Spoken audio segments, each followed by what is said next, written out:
Dear students, now we see Standard 8 Science Unit 13 Water. 3/4 of our planet Earth is filled with water. Water exists in three states, namely solid, liquid, and gas. Water on the surface of Earth is found mainly in oceans, polar ice caps, and glaciers, and the remaining is in lakes, rivers, and aqueous groundwater.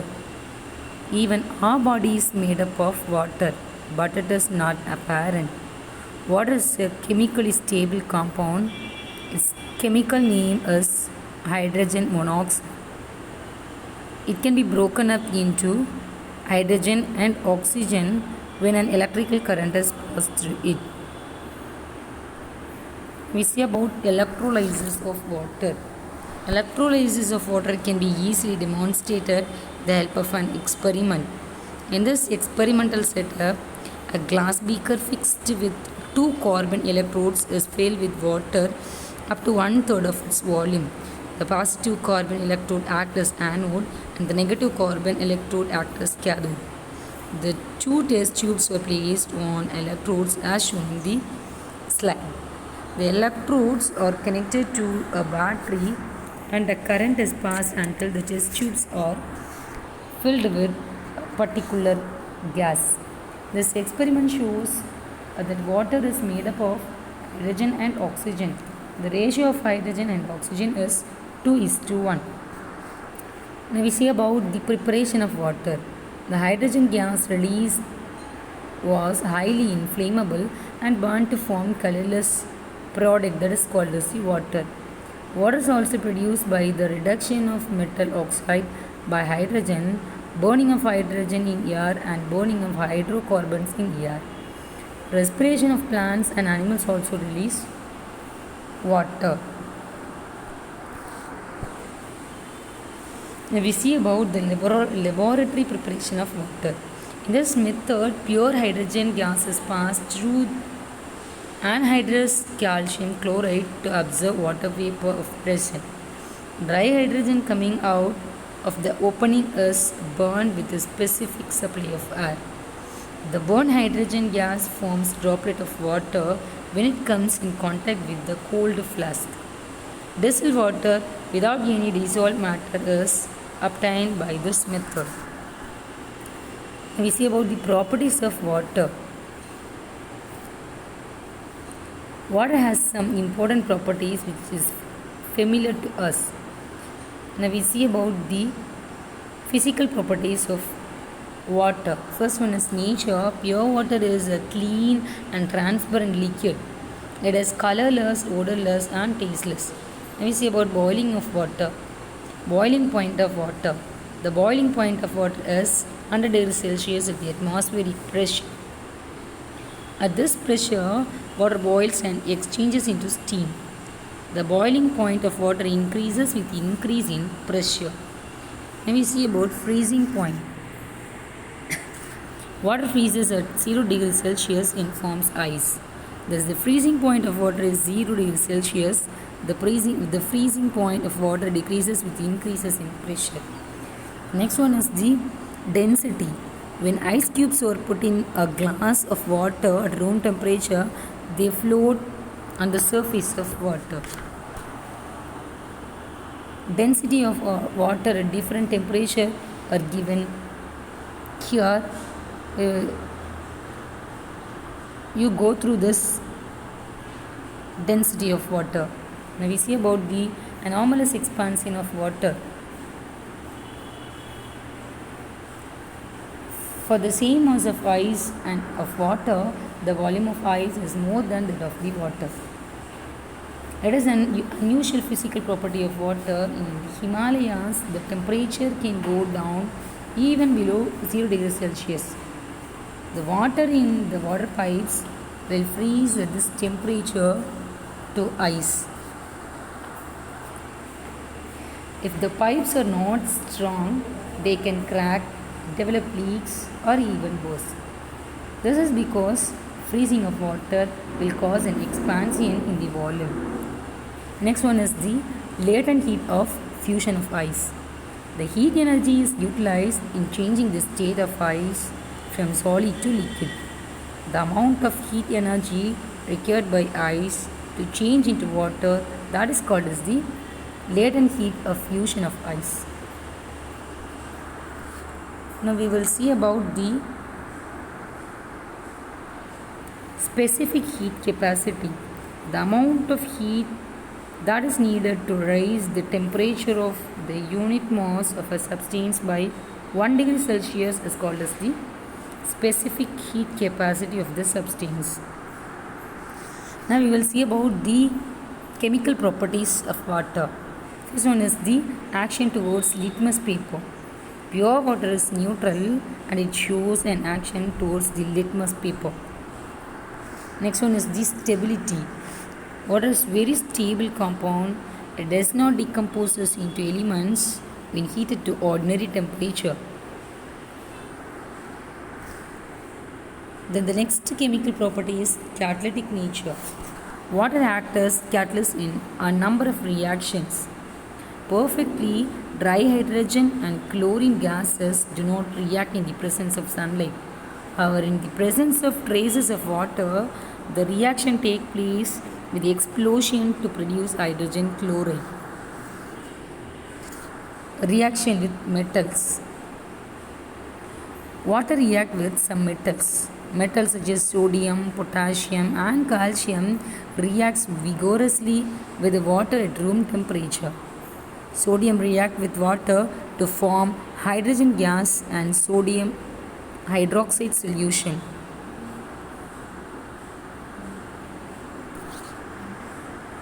Now we will see about the reaction with non-metals. Red hot carbon reacts with steam to produce water gas. Chlorine gas dissolves in water and produces hydrochloric acid. Let us know about the water, a universal solvent. A solvent is a substance which dissolves other substances. For example, in a salt solution, water is the solvent and the salt is the solute. Water has a unique property to dissolve more substances than any other solvents. It can dissolve solids such as salt, sugar, liquids such as honey and milk, and gases like oxygen and carbon dioxide. Therefore, it is also called as the universal solvent. Now we will see some of the important reasons for the dissolved salts. They are essential for the growth and development of plants. They add taste to water. They supply the essential minerals needed for our bodies. Most of the chemical reactions important for all living takes place in the cells of our body with the help of water.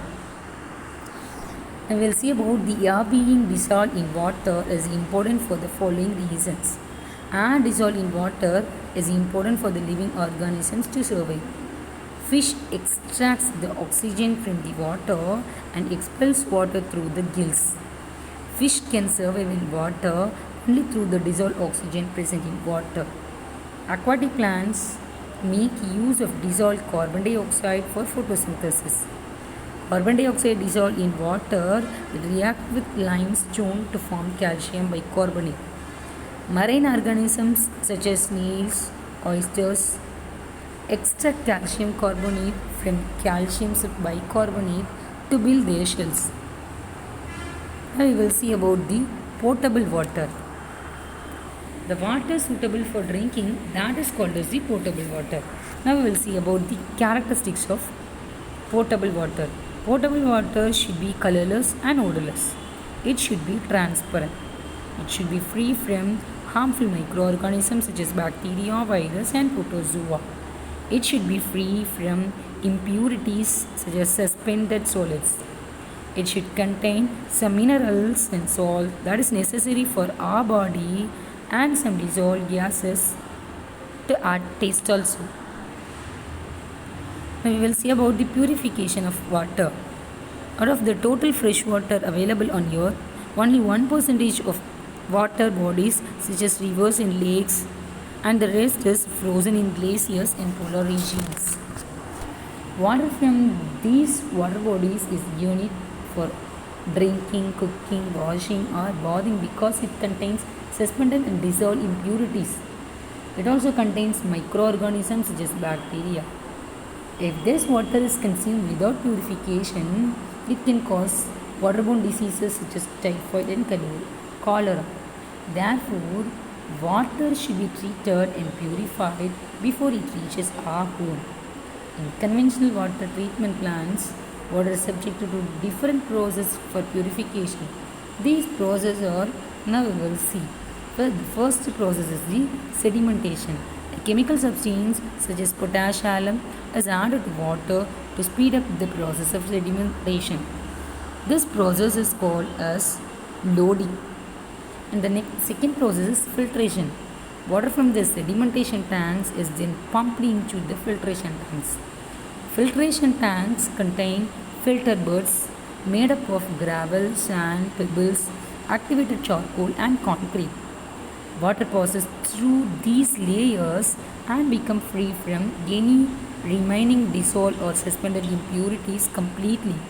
The next process is sterilization. The filtered water is treated chemically to remove the remaining germs or bacteria. This process is called sterilization. Now we'll see about the hardness of water. We use soap and detergent to wash clothes. They form lather with the water that thickens the process of removal of dirt from the clothes. Water contains a number of dissolved salts and minerals. When these salts are present in very small quantities in water, it is called as soft water. In this, water, soaps and detergents from lather easily.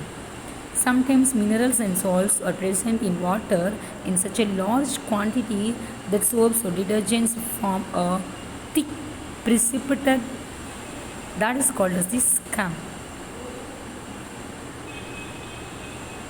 This makes the removal of dirt further difficult. Such water is called hard water. Now we will see about the hardness of water. Hardness of water is due to the presence of dissolved salts of calcium and magnesium. Hardness may be temporary or permanent. Temporary hardness is due to the presence of carbonate and bicarbonate salts of calcium and magnesium. The permanent hardness results due to the presence of chloride and sulfate salts of calcium and magnesium. We will see about the disadvantages of hard water. Water is not good for washing clothes. It forms scum with soap and detergents, which makes the soap ineffective and also spoils the clothes further. It damages the utensils and containers in which it is stored and forms a hard layer. It forms scales on the machine parts used in industries and decreases their efficiency. It results in stomach ailments if consumed for a long period. Now we will see about the removal of hardness. Different methods are followed to remove the hardness from water depending on whether it is temporary hardness or permanent hardness. Some of them are explained. First one is boiling. Temporary hardness is easily removed from water by boiling. When heated, the calcium hydrogen carbonate decomposes, producing insoluble calcium carbonate. The insoluble carbonate are then filtered and removed from water. This makes the hard water soft and fit for use. And the next one is adding washing soda. Washing soda is used to remove permanent hardness of water. Adding washing soda converts chlorides and sulfates into insoluble carbonates. These insoluble carbonates are removed by filtration. And the next type of removal of hardness is ion exchange. Here, hardness of water is to pass through a column of ion exchange resin where calcium and magnesium ions get replaced by sodium ions. This converts hard water into soft water. And the last type is distillation. Temporary and permanent hardness both can be removed by the method of distillation. The water obtained after distillation is called distilled water. It is the purest form of water. Now we will see about the water pollution. Contamination of water bodies as a result of human activities is known as the water pollution. We will see the water resources in Tamil Nadu. Fresh water resources are the sources of water that are useful to the society for domestic, agricultural or industrial uses. These include surface and groundwater also.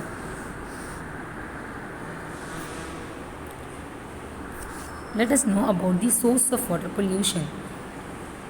When you look around, you can see polluted water bodies in your surroundings.